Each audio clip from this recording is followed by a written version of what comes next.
Yields back. Chair recognizes himself. Madam Chair, why are you harassing Twitter? Congressman, thanks for the question. As you might know, the FTC's work on Twitter goes back a decade. Back in 2000, I'm not talking about a decade. I'm talking about now.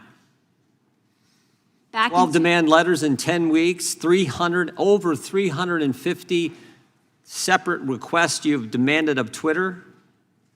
Why are you harassing them? Twitter has a history of lax security and privacy policies. You've asked for every single communication relating to Elon Musk, not communications that he just sent to someone or communications he received, but any time he's mentioned. That actually seems more than harassment. That seems like almost an obsession. Why such an intense focus? So, Congressman, again, it was found that Twitter's lax privacy policies allowed unauthorized users to co-opt Twitter accounts, including that of Fox News. Subsequently, Twitter voluntarily entered into a consent order with the FTC. Here's what you wrote in December. Madam Chair, here's what you wrote in December. Identify all journalists and other members of the media to whom Twitter has granted access since Musk bought the company. You want to know the name of every journalist a private company has talked to? Think that's consistent with the First Amendment? Congressman, as a former journalist, I take extremely seriously the valuable work that they do and understand that there can be instances in which government action is unjustifiably particularly, Madam Chair, if I could just interject, particularly in the context here. I mean, it's bad enough if you got government asking a private company about who are the journalists you're talking to, you name 4 of them and say, we want the other names of any journalists you may in fact be communicating with. That's bad enough. And I think a threat to the First Amendment, freedom of the press. But in the context of giving us information about how government had suppressed speech on these platforms, that's the context you're asking for. I think that's particularly troubling, don't you? Congressman, the consent decree that we have prohibits Twitter from sharing personal information with third parties. When we read in the papers, like everybody else, that Twitter may have granted access to third parties, that's what our teams were seeking information about. Again, this is a company whose history with the FTC goes back a decade. We got limited time. Madam Chair, who is David Roque? Could you repeat that, Congressman? David Roque, R-O-Q-U-E. Who is David Roque? I'm not familiar with that. You deposed him last month, June 21st, 2023. David Roque is the independent partner for Ernst & Young's independent assessment of Twitter's program. That's part of this consent decree. Do you know what Mr. Roque said in that deposition? I'm not aware. Okay, let me read it for you then, because I think it's pretty important. Mr. Roque testified, again, in front of your lawyers, you deposed him, testified that FTC's conduct made him feel as if the FTC was trying to influence the outcome of the engagement before it had started. He said, in some of the discussions that we were having with the Federal Trade Commission, expectations were being conveyed about what those results should be before we had even begun any procedures. So they're the independent assessor in this consent decree the FTC has with Twitter, and you're telling the guy who is the person. He's the guy. He's Joe the accountant who's going to get this information. You're telling him, you're putting your finger on the scale, telling him what you want the outcome to be, and he's supposed to be the independent fact finder. Why are you doing that? Congressman, I'm not familiar with those. Because it was just filed today, but we are. This is filed in court today, and this is your deposition. I'm happy to take a closer look at it and be back in touch. I will say as a general matter, we want to make sure that the assessors and auditors that are responsible for overseeing compliance are doing their job. You say Mr. Roque's line, what he testified here, what's been filed in court today, that there were suggestions of what they would expect the outcome to be, they being the FTC, there were suggestions of what they wanted him to go find in his independent assessment of the consent decree agreement between the FTC and Twitter. Again, I'm happy to take a close look and we can be back in touch with you about that allegation, but our staff are consummate professionals. When they conduct these investigations, they're focused on determining whether there was a violation. Is your attack on Twitter, harassment on Twitter, is that based on the fact that all kinds of Democrats have asked you to do this and frankly some things that you've written about dealing with, quote, disinformation? Does that have anything to do with it, Ms. Khan? Congressman, we make only independent determinations about whether there were law violations.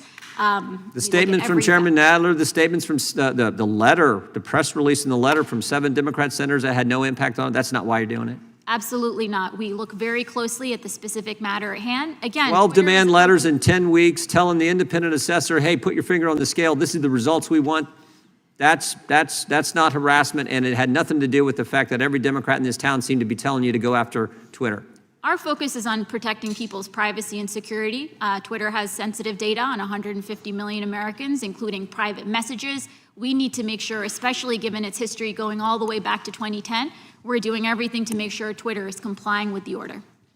That's fine. Don't put your finger on the scale, and don't attack the First Amendment and the rights of journalists. Thank the gentleman for yielding.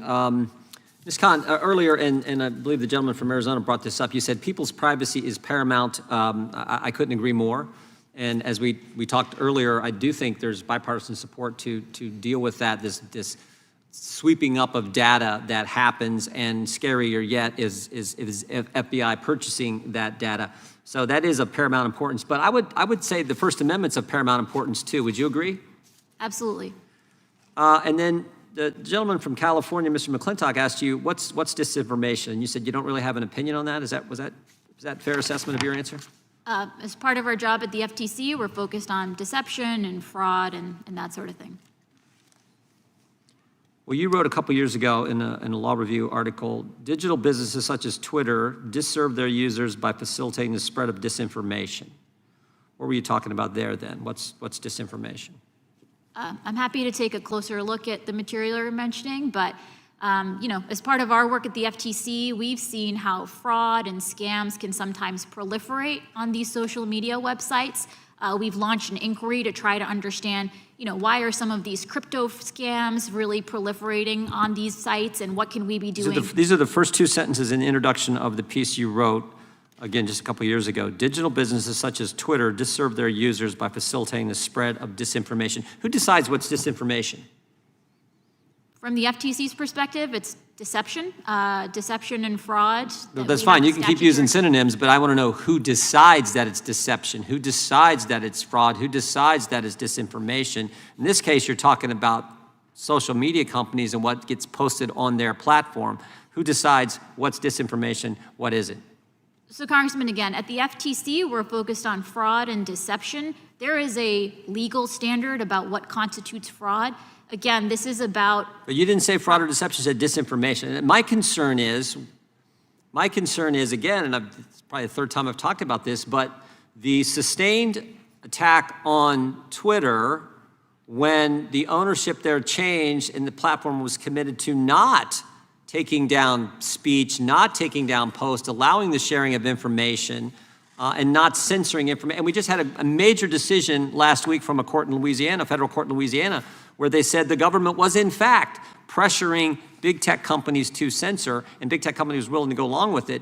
Now we have a change there, and you're going after the one company that's changed how they're doing things. That's what concerns me, particularly in light of the fact that you just wrote about this a few years ago, saying this is what goes on. Congressman, I'm glad to have the opportunity to clarify some issues here. So we at the FTC have no view on who should or should not own a company. All we care about is that the company is following the law. That's really what our focus is. We've covered that ground. I want to know about disinformation and who decides what's disinformation. You think the government should decide that?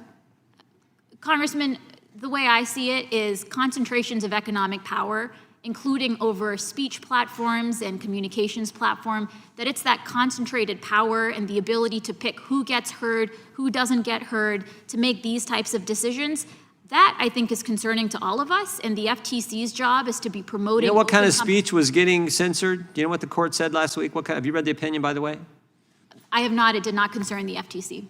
You know what kind of speech was getting censored? You know what the court said? Conservative speech.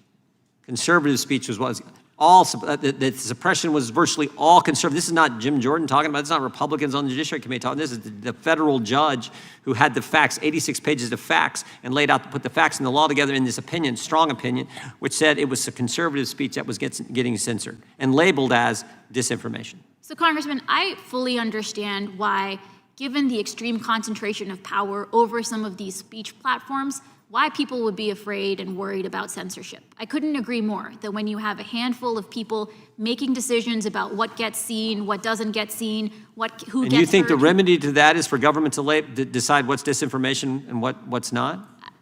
Congressman, at the FTC, our job is to promote competition. More competition means more people making these decisions, and I think that can alleviate some of the concerns about censorship that you're sharing. Gentleman's time has expired. Chair now